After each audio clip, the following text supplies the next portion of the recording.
अभी जैसा मैं दिखता हूँ नहीं ऐसा कभी भी था, रगों में इश्क बहता अगर हमारे साथ तुम होते।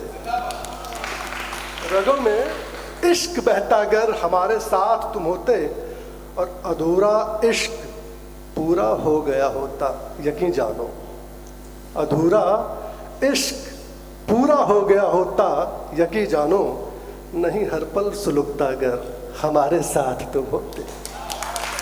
नहीं हर पल सुलगता अगर हमारे साथ तुम होते, और हुई बातें पुरानी फिर भी वो सब याद आता है।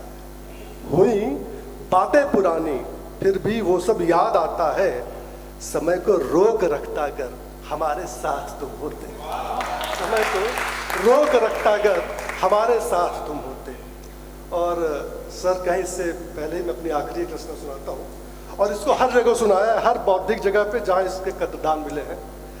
मैं जानता था कि मैडम आप कहेंगी, तो मैं बिना कहे सुनाता हूँ कि इसको JNU में सुनाया, BHU में सुनाया, हैदराबाद यूनिवर्सिटी में सुनाया। और ये भी एक चेतन और चिंतनशील लोगों का मंच है और पुणे विश्वविद्यालय है, तो यहाँ अगर ये न सुनाऊँ तो आज का काव्य पाठ और ये काव्य संध्या अधूरी रह जाएगी।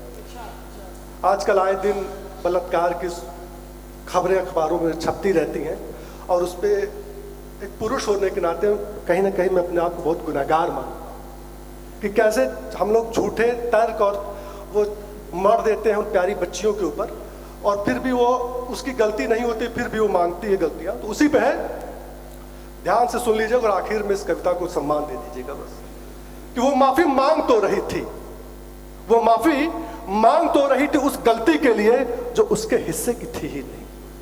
वो माफी मांग तो रही थी उस गलती के लिए जो उसके हिस्से की थी ही नहीं, फिर भी ना सुना उसके नम इसरार को, फिर भी ना सुना उसके नम इसरार को, जो खुद में सिमटे हुए मांग रही थी तुमसे खुद का स्वाभिमान। वो पूरा चित्रण उतर आएगा।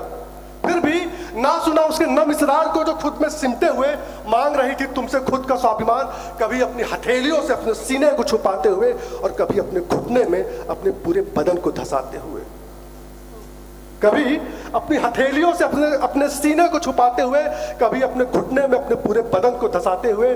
फिर भी तुम्हारी पापी नजरों में उतर आए लहू को ना दिखा उसका मासूम सा चेहरा। फिर भी तुम्हारी पापी नजरों में उतर आए लहू को ना दिखा उसका मासूम सा चेहरा। बिल्कुल वैसा ही जैसा खिला है तुम्हारे घर में भी खिलखिलाता चेहरा। बिल्कुल वैसा ही जैसा खिला है तुम्हारे घर में भी खिलखिलाता चेहरा। फिर क्यों रौंद दिया उसके जिस्म को, क्यों चीर दिया उसकी आत्मा को। फिर क्यों रौंद दिया उसके जिस्म को, क्यों चीर दिया उसकी आत्मा को, और क्यों बना दिया उस मासूम को अखबारों की सुर्खियां और चौराहों की चटपटी खबर। फिर क्यों बना दिया उस मासूम को अखबारों की सुर्खियां और चौराहों की चटपटी खबर। सिर्फ इसलिए कि वो भी खुल के हंसना चाहती थी, और रंग बिरंगे कपड़े पहन तितली सा उड़ना चाहती थी, और हमारी काली दुनिया में कुछ रंग अपने मन का भरना चाहती थी। हमारी काली दुनिया में कुछ रंग अपने मन का भरना चाहती थी। वो माफी मांग तो रही थी उस गलती के लिए जो उसके हिस्से की थी ही नहीं। धन्यवाद।